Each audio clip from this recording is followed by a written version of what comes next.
when the AI tools came out, of course, AI is just another form of automation. This happens to be a really, really advanced form of automation that's going to accelerate things beyond our level of comprehension. But layering that on top of the process that we already had in place really not only saved our business, but allowed us to double the size that we were without adding any additional staff. So in that process, I started teaching other entrepreneurs how to do the same thing. And last year, I published the book, ChatGPT to Double Your Business in 90 Days, which has done really well in the marketplace. We've sold thousands of copies. I've been on a speaking tour all over the world, and my calendar is completely full where I'm doing keynotes and trainings and consultations. And my goal is to help businesses do the same thing, to help them multiply with their current workforce. So it's not like we're employing AI to replace the people you have, but to amplify the people you have. Welcome to Grow Think Tank. This is the one and only place where you will get insight from the founders and the CEOs of the fastest growing privately held companies. I am the host. My name is Gene Hammett. I help leaders and their teams navigate the defining moments of their growth. Are you ready to grow? Today we talk about AI, specifically AI-powered leadership. Wouldn't you like to be a better leader and to leverage the new innovations with technology like AI? Well, today is your episode. Our special guest is Ethan King. He is the co-founder of Zeus Closet. He's been on the show before where he talked about employees where we should treat them like they're volunteers. It's a really good episode. It's the number 1030. I don't think we rank them by numbers anymore because they don't allow us to do it. But he's been on the show before, and I'm happy to have him back because in this episode, we're going to dive into AI-powered leadership. There's 5 different areas. There's a mnemonic behind it. I won't spoil it by telling it to you now, but I will tell you that there's some real good nuggets for you to use. And maybe you're doing one of them, maybe you might even be doing 2, but you're probably not doing all 5 of these. And so if you'll lean into this, take good notes, you'll get a tremendous amount out of this interview with Ethan King. AI powered leadership is here to stay. And so this will help you get, a jump on your peers. My name is Gene Hammett. I'm a CEO coach. We do leadership development, and we also help managers become the leaders that you need them to be. And if you are a growing company, if you are facing a big opportunity in front of you, and you want to make sure everyone's aligned together, your best thing to do is to have a conversation with me about everything that's going on. I've got some assessment tools I use, and all of this is absolutely for free. If you want to really ensure that you're prepared for the next phase, that you are the leader, that everyone's ready to follow, that you have clarity, and that you are ready to take action, you want to make sure that we sign up and have a call together. Just send me an email, gene@genehammett.com. You probably listened to a few episodes before. You probably have not sent me the email. A few people have, and it's been phenomenal for me to give and pour into people and give insight. And I will promise not to sell you. If you come on this call, you will get tremendous value. And if you want to work with me, it'll be in another separate call down the road. Maybe 3 months from now, might be 3 years from now. Whatever it is, I'm here to help you. So if you're listening to this and you feel like you'd love some clarity, just send me an email, gene@genehammett.com. Now here's the interview with Ethan. Ethan, how are you? Hey, Gene. Good to be back here again. Thanks for having me. I know this is your second time back on the podcast, and excited to have you. Great to be here. You've been traveling around sharing about AI and from a different perspectives, marketing, and I think you've come on the show before. You've got a book out, but recently you've been talking to a lot of leadership teams about AI-powered leadership. Yes. Give us a little bit of background on you, just our audience, if they didn't catch the first episode. Yeah, well, I think the last time I was on here, we were talking about my previous book, Wealth Beyond Money. And I speak a lot about how you can have it all on your terms everywhere in life. And your dream life is really closer than you think. And I believe that the secret is eliminating friction through automation. So in my own business, by the way, I have a embroidery company called Zeus Closet. We're like a tattoo shop for your clothes. So my wife and I started that company with $700 from scratch. We've grown it to a multi-million-dollar brand, and we've been running it for the past 22 years. It's a great business, but along the way, as you know, as entrepreneurs, we hit those tough parts in the road. And around 2011, we were going through a really tough time in our business.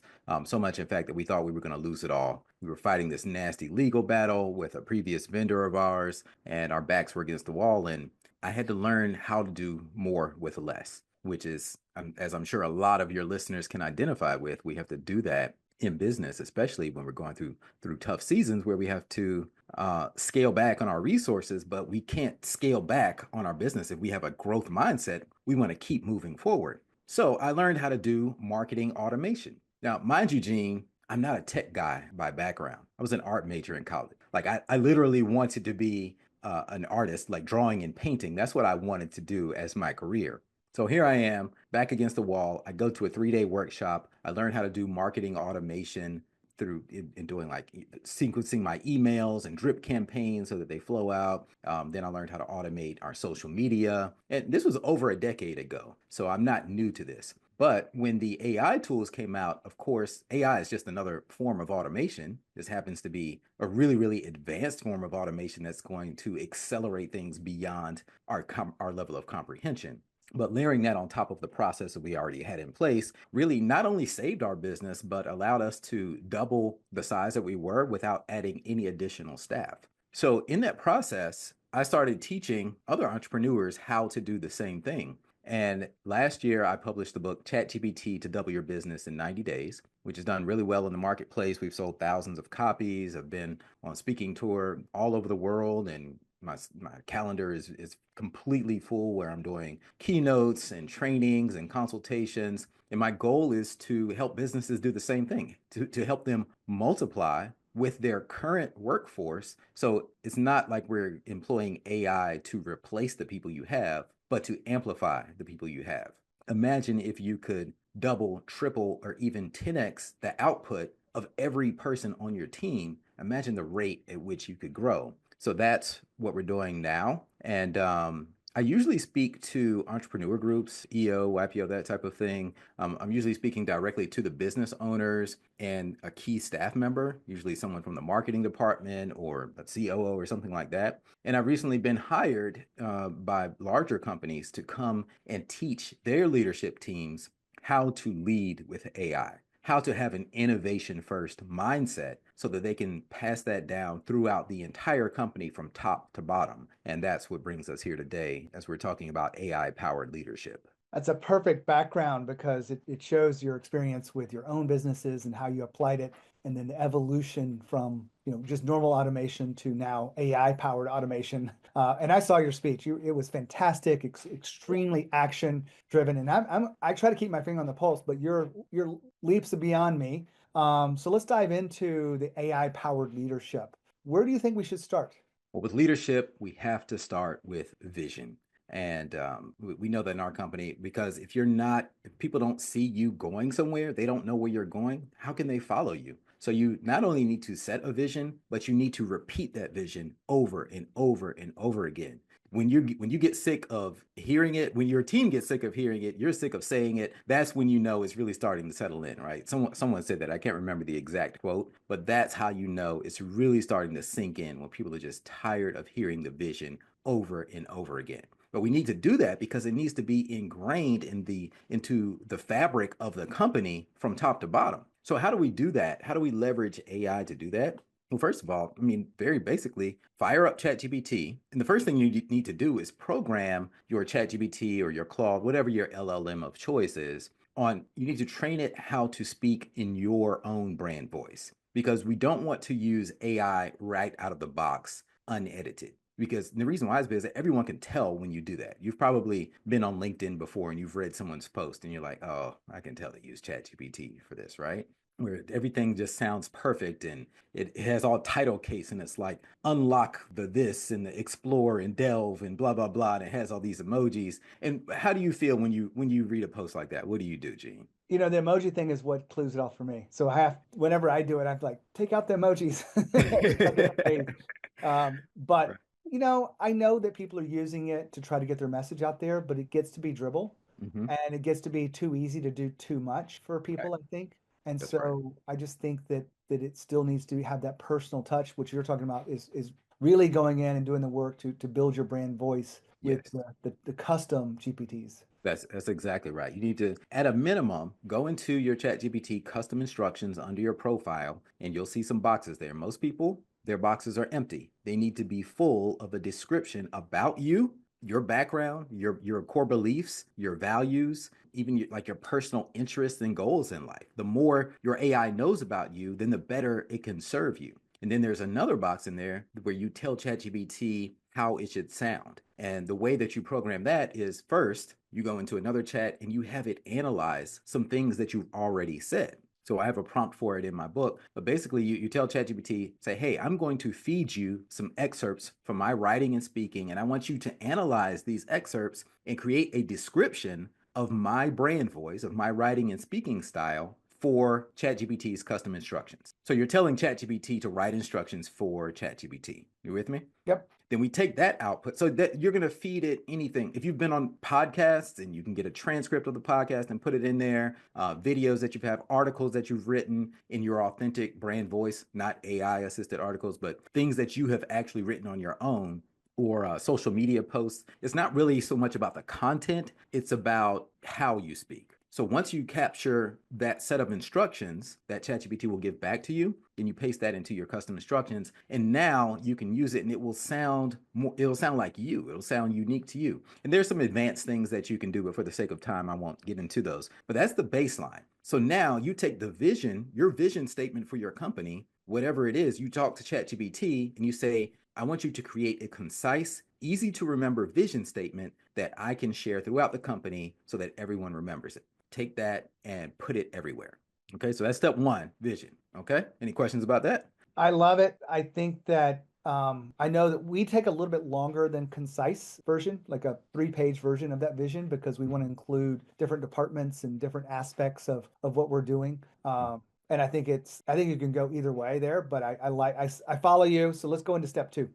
It's a yes and. You Yeah. need the 3-page vivid vision. You need all of Yeah. that, but you also need the short, concise statement. Look at brands. Just do it. You immediately know who I'm talking about. Yeah. I mean, there are tons of taglines that I can tell you, but you need that memorable piece of it so that it's embedded in your team members' minds. Now, Ethan and I have been talking about vision, and he's got a vision statement. I like to use the vivid vision from Cameron Harold, who's another guest that's been on the show before, because it's a more in-depth version of that. You can come up with that sharp tagline, if you will, kind of vision statement, but you can also go deeper with the vivid vision. I think it helps to have both. And the reason I want to go deeper with it is because I want everyone in the company to see their role and to see what team they're on and see how that plays into the bigger picture and see how everything works together, not just have a statement or a phrase. I want it to be really crystal clear. That's the way I use vision. So hopefully that helps you as you create your own vision for your company using AI. Back to Ethan.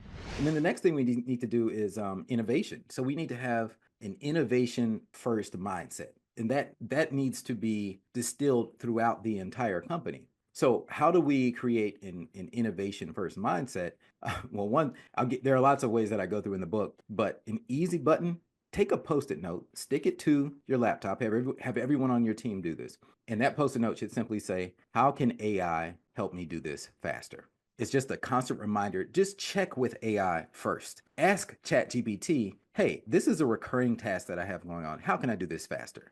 Everyone should be doing a time log in your company anyway to see what they're spending time on. And the clue is any repetitive task that you can put into an SOP or that you have step-by-step processes for, if you can do that, then you can probably automate it. There are tons of tools out there. There are different use case scenarios, but go into that like automation, that innovation first mindset for everyone on your team. All right. Now, Ethan's been talking about innovation. Now, I want to add something here because I don't think he said this the way I use it. I'm just going to share with you the way we're using it as a team.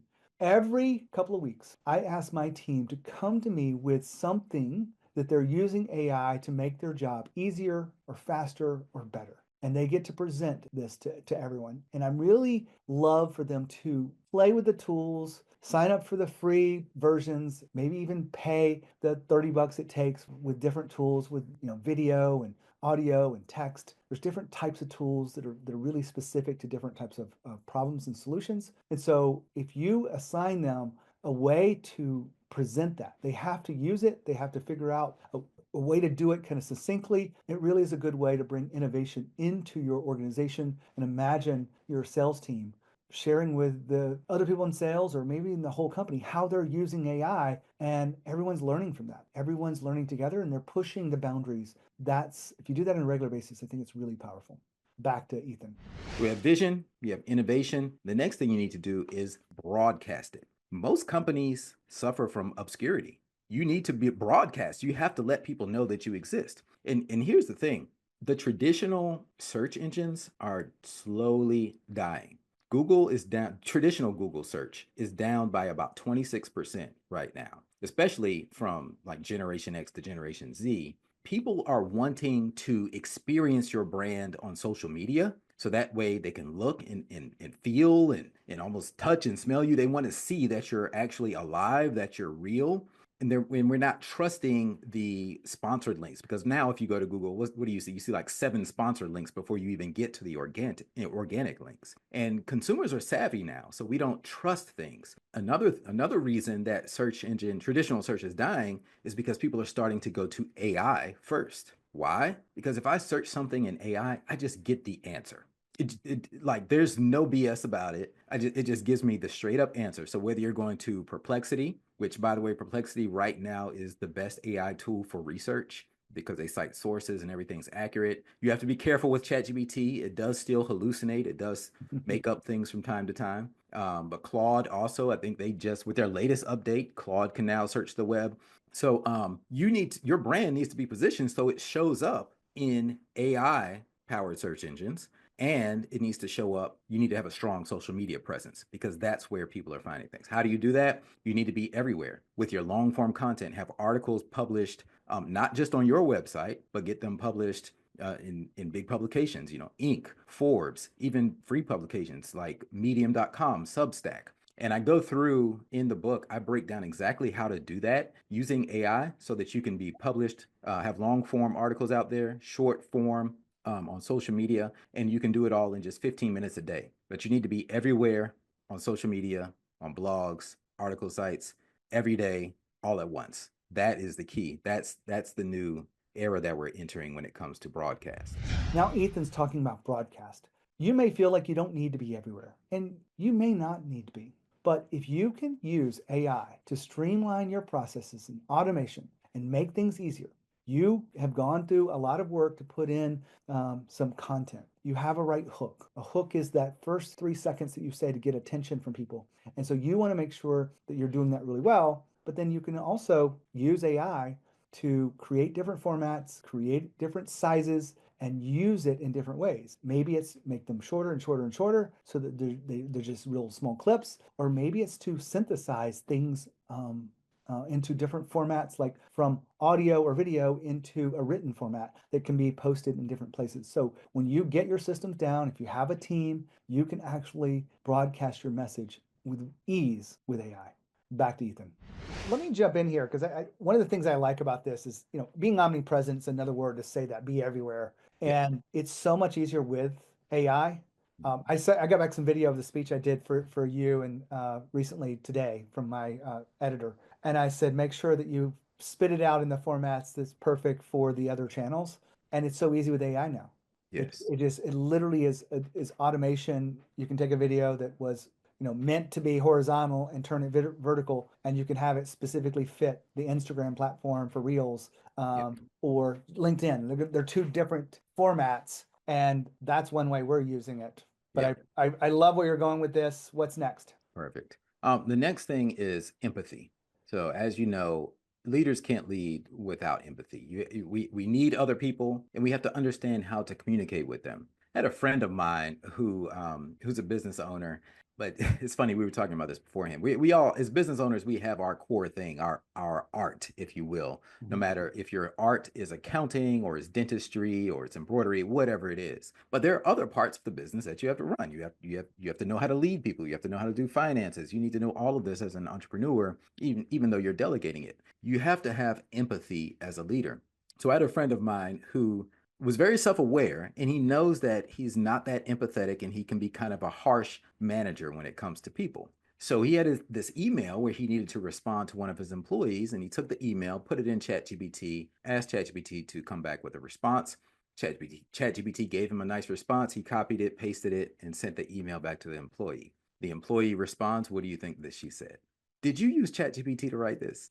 Because it didn't sound like him. Right. It didn't sound like him. So he didn't do step A that I told you, the groundwork of customizing it, first of all, because the way these LLMs work is the output is all influenced by the context it is given. So if you don't give it context, it's going to draw its own conclusions based on the data which it has been pre-trained on. That's what GPT means, generative pre-trained transformer. It's taking data that it was pre-trained on, which is basically the history of humanity, every book ever written, every famous quote, all of these millions and millions of pages of data that it's been pre-trained on. And then it takes the context that you give it, and then it synthesizes that, it transforms it to generate the output. So that's why it's called GPT. The thing is, if you don't give it context, it's going to make it up based on what the data that it does have. And that may not be accurate to how you speak or how you think. It may not be unique to you. It probably won't be unless you tell it. So first I had him train his ChatGPT on his own brand voice, but then also take some samples from that employee, take some of her communication samples, put that into ChatGPT so ChatGPT understands how she thinks. If you have personality tests, that's another great way to do it. We do personality tests in our company as part of our onboarding. We do DISC and 16 personalities and Clifton strengths so that we understand how people like to be communicated to. We even do the 5 love languages. You can take those results, put those into a project folder in ChatGPT or in Claude, and basically create a persona of your of each team member, and it has your persona in your settings. So now it can help you communicate with authentic empathy, because we may not be naturally good at it. Does that make sense? Now, Ethan's been talking about empathy, and I was surprised to hear that. But I am not surprised at how important it is in leadership. And I think a lot of leaders struggle with this because they're so focused on their own problems and challenges. They've worked through a lot of issues. They are pretty, for the most part, founders are pretty confident people and pretty decisive, but they sometimes struggle with empathy. And so one way you can use it, and this is one way I use AI all the time, I'll write the email out. And I've got my brand voice kind of plugged into it and everything. And I'll say, make this more concise and make it a little bit more heartfelt or make it more empathetic. That's a simple way to use this, but you can take almost every email that you have and run it through that. If it's not better, then don't use it. But what I've found is 95% plus, it's better, sharper, and it feels like it's on voice. It's my message. I've written it first, but I'm getting AI to look at it and rework it with the tone at which I want it delivered. And I found really good success with that. And it cleans up grammar, so you don't have to think about that. It's just really streamlining a lot of the work that we do here at Growth Think Tank and in our business. Now back to Ethan. That is brilliant. I have not thought about that use case of taking their writing or taking our personality test and having that as the data source to rewrite a message you're trying to send to someone, and it can be done in seconds. Yes, exactly. And the last part is strategy. From the highest levels of your company, you need to weave AI into your strategy. And honestly, it's not just AI. AI is just the flavor of the month. It's not going anywhere. It's part of our lives, but there will always be some new process, some new innovation if you want to stay ahead of the curve. There's the quote that's often misquoted is, we hear only the strong survive, right? But that's not the actual quote. That's not what Darwin said. He said, it's not the strongest of the species that survives. It's not the most intellectual, but the species that survives is the one that is able to best adapt and adjust to the environment in which it finds itself. So the key words there being adapt and adjust. That is the strategy. That's the culture that we need to push down throughout our entire organization, because that ensures that we not only survive, but we thrive. And we're not here to just win by a little bit. Someone who's listening to your podcast, they want to dominate their space. And you have to have this mindset forward as a strategy.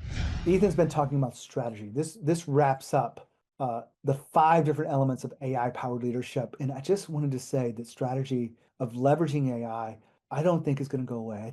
I think the companies that can use AI will outperform those that refuse to use it. And those that can use it will probably pale in comparison to the ones that are using it to innovate and push the boundaries, make things faster, because speed is such an important element right now. And with AI, we can be faster than ever before. If you had to come up with 10 new names for a new program or a new product or something, you could have it before you actually, get your coffee in the morning. You could have 10 names, you could have 100 names, and you could choose between those, and it could give you some different perspectives. So look at your strategy of AI and figure out where you and your team are missing the chance to innovate and missing the chance to develop a strategy that's woven into all the things that you do, whether it be sales or marketing or operations, data, customer service. In the future, mark my words, we will be using AI. You will prefer to get an AI customer service rep or a SDR for that cold call because you can ask it questions and it will be very precise, it will be very helpful, and probably even more so than today's current human beings. And it will sound very human-like, and you will appreciate the fact that of the automation. At least that's the way I look at it. There's so much power in this. I remember just one use case that someone had recently. They had a customer service team that worked with hospitals, and that they were using AI, listening to the calls, not just to transcribe, but to understand the sentiment of that caller and be able to document where they were at the beginning of the call, at the end of the call, and be able to put that in data format and share that back to their client to show the results that they're making and really proving their value as a team and using AI to do it without really any human intervention. Incredible use case. I wonder what your use case would be using strategy to take AI weaved into your business and take it to that next level. Back to Ethan. So as I break that down, you have vision, innovation, broadcasting, your empathy, and your strategy. It's an acronym because things are easier to remember when they're an acronym. It's the word vibes, because that's the vibe that you need to have. These are the vibes you need to have in your company. Because at the end of the day, AI is not here to replace us. It's a part of our lives that is here to amplify us. It's not our enemy, it's our ally. We need to grab this change that is always coming our way, grab it by the horns, own it, know how to leverage it so that we can dominate in our space. But it will not replace us because we as humans, we have a unique energy signature that cannot be replaced. We're so much in line around this. You're just ahead of me on this AI. So that's one reason why I wanted to have you on here. We could end right here and it'd be perfect. But I'm just curious, is there anything else that you're seeing in today's world, like just most recently, about a specific tool or something that you feel like that people and leaders specifically need to pay attention to? We want to get down to a specific tool. And this is where we need to really make sure we date stamp things because this is cool right now. We're recording this March 24th, 2025. Right. But Notebook LM, I'm really having a lot of fun with. It's a product from Google where you can just Google Notebook LM, like Lima Mary, and you can put in a bunch of sources and it will take that and generate a podcast of two people discussing whatever sources you put in there. It could be a book, it could be articles. And now you can go and listen to this podcast, two very human sounding, a man and a woman discussing this. And it's another way for you to learn. For example, I'll give you a practical use case. You can use it for training. You can put in your SOPs as the source material. I like to read certain email newsletters, but I'm busy and often I don't get a chance to read them. So I have them filtered into a folder in my Gmail to read later. So there was this one particular email newsletter that I hadn't read in a long time. I was about 14 issues behind. I'm like, man, I need to catch up, but I'm never going to do it. So I took all of those 14 emails, dumped them into Google LM, and it generated a podcast for me so that when I'm out on my run, I get to listen to this 30-minute podcast discussing all of these articles. And now I know what was in there. And it's all AI created, but it sounds like you're listening to humans. Well, they just released a new feature where you can stop the podcast and talk to the hosts and ask the podcast questions. And they'll in the podcast will stop and say, hey, we have a question from our listener. And they'll listen to what you said, and then they will respond to you. It is mind-blowing. So that's my new favorite tool. I so love you being here, Ethan. I appreciate your wisdom, your sharpness. Vibes will stick in my mind right now. Hopefully the listeners here will do the same. And I just wanted to say thank you for being here. Always great to be here, Gene. Thanks for having me.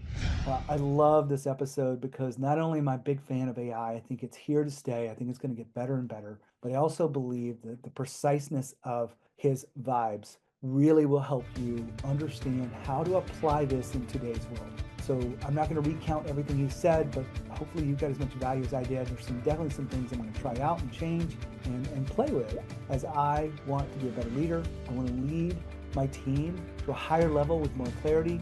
I'm sure the same is for you. And if I can help you in any way, make sure you send me an email, gene@genehammett.com. When you think of growth and you think of leadership, think of growth think tank. As always, leadership.